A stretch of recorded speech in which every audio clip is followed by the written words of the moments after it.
सो गाचिया कूता के एक और धमाकेदार एपिसोड में आपका स्वागत है। तुम लोग इस मांगा एक्सप्लेनेशन को जो प्यार दे रहे हो ना, सच में दिल खुश कर देते हो यार। बस ऐसे ही प्यार बनाए रखना। और हां, आज का लाइक टारगेट रखते हैं सिर्फ 50 का। जल्दी से पूरा कर दो। मैं भी कोशिश करूंगा कि कल ही नया एपिसोड लेकर आ जाऊं।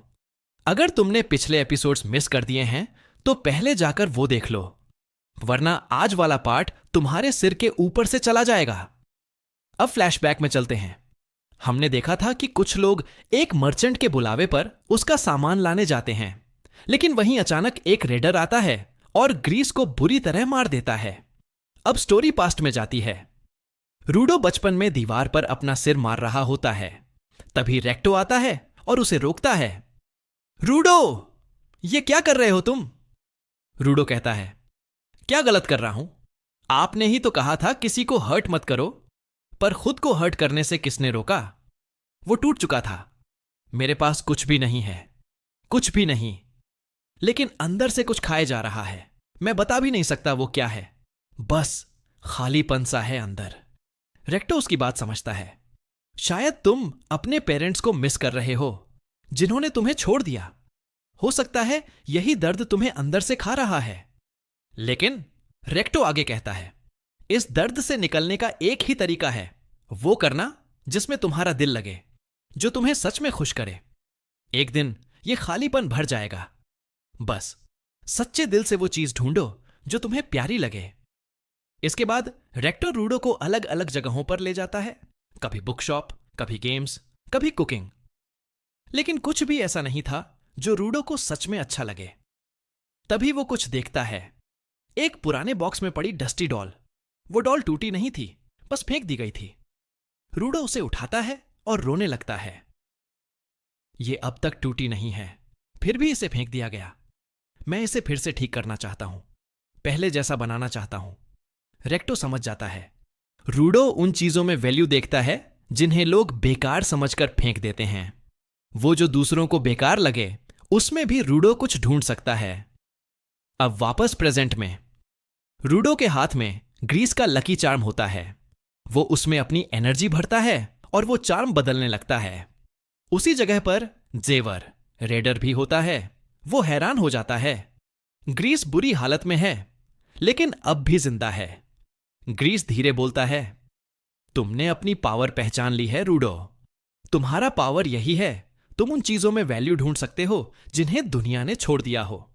अब लकी चार्म एक मैसिव फॉर्म में बदल चुका होता है। उसमें आग जल रही होती है। जेवर उसे देखकर चौंक जाता है। डैम, यह है तुम्हारा वाइडर इंस्ट्रूमेंट?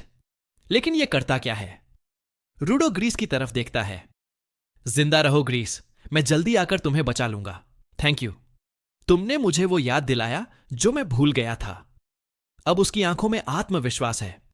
मैं अब सब कुछ रिजेक्ट करता हूं जो तुमने कहा, लेकिन वो सब एक्सेप्ट करूंगा जो तुमने रिजेक्ट किया। और इसी वजह से अब मैं तुम्हें पूरी तरह से तोड़ने वाला हूं। अब फाइट शुरू होती है। जेवर खुद को इंट्रोड्यूस करता है। मेरा नाम है जेवर और मैं तुम्हारे साथ थोड़ा खेलना चाहता हूं, फिर तुम्हें अपने घर ले जाऊंगा। वैसे तुम्हारा नाम? रूडो सीधा जवाब देता है, रूडो टॉयड फेस।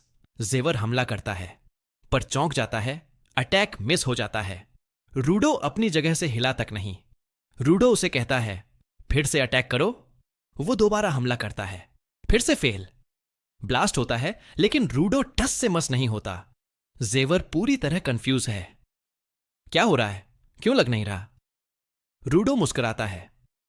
ग्रीस ने इस लकी चार्म के साथ प्रे किया था कि सब वन पीस में वापस जाएं, यानी सब सही सलामत लौटें। अब सोचो, क्या तुम मुझे चोट पहुंचा सकते हो? वो कहता है, हम मिलकर पक्का करेंगे कि तुम हमें छू तक न सको। पर जेवर फिर भी भागते हुए हमला करता है, लेकिन कोई फायदा नहीं। रूडो अब उसे समझाता है, तुम्हें अब तक समझ नहीं आया क्या? मैं नहीं हिल रहा, तुम हिल रहे हो। और एक बात, यह लकी चार्म अटैक के लिए नहीं है। अब मैं ग्रीस का फेवरेट हथियार यूज करूंगा। और वो जोर से एक मुक्का मारता है। जेवर दूर जाकर गिरता है। उसकी नाक से खून बह रहा होता है। वो हंसता है, तो तुम हिले आखिरकार। लेकिन तुम्हारी यह सारी बात सुनकर लग रहा है जैसे ये सबसे स्लो और लेजी चीज है। फिर भी मजा आ रहा है। मैं तुम्हारे साथ और खेलना चाहता हूं। रूडो जवाब देता है, खेलना है ना, तो चलो खेलते हैं। अब जेवर अटैक की प्लानिंग करता है, लेकिन रूडो उसका हर मूव डॉज करता है और एक और पंच मारता है। लेकिन जेवर के अटैक्स रुकते नहीं। उसका अगला अटैक इतना स्ट्रांग होता है कि पास की पिलर्स तक कट जाते हैं, पर वो फिर भी रूडो को टच नहीं कर पाता। अब जेवर समझ जाता है, रूडो की आंख हर एंगल से देख सकती है। वो फिर से दौड़ता है, लेकिन रूडो का लकी चार्म उसे बचा लेता है। रूडो एक और पंच मारते हुए कहता है, यू स्टूपिड डर्ट फेस, समझ नहीं आता क्या? अब जेवर का हाल बुरा हो चुका है, हर तरफ से खून, और वो दीवार पर जाकर बैठ जाता है। हंसते हुए कहता है, काफी टाइम बाद किसी ने मुझे यूं पीटा है, मजा आया। लेकिन अब उसे एक चीज समझ में आती है, रूडो का इंस्ट्रूमेंट हॉस्टिलिटी डिटेक्ट करता है, लेकिन स्मोक या कुछ और हो तो उसे ब्लॉक कर सकता है। रूडो पूछता है, अब क्या करने वाले हो? जेवर अपनी उंगलियां आगे करता है, जिनमें नुकीले कांटे होते हैं। शायद वो खुद को चोट पहुंचाने वाला होता है। रूडो ये सब देखकर हैरान होता है, ये अपने आप को क्यों हर्ट कर रहा है? और तभी वो धीरे धीरे बेहोश होने लगता है। लेकिन अचानक फिर से होश में आकर रूडो पर खतरनाक हमला करने दौड़ता है। अब क्या होगा? क्या जेवर रूडो की पावर को समझ चुका है? क्या वो उसे हरा पाएगा या फिर रूडो जीत जाएगा? ये सब जानने के लिए जल्दी से इस वीडियो को लाइक करो, और अगर चैनल पर नए हो तो सब्सक्राइब करके बेल आइकन दबा दो, ताकि अगला एपिसोड सबसे पहले तुम तक पहुंचे। Thank you so much. Stay tune.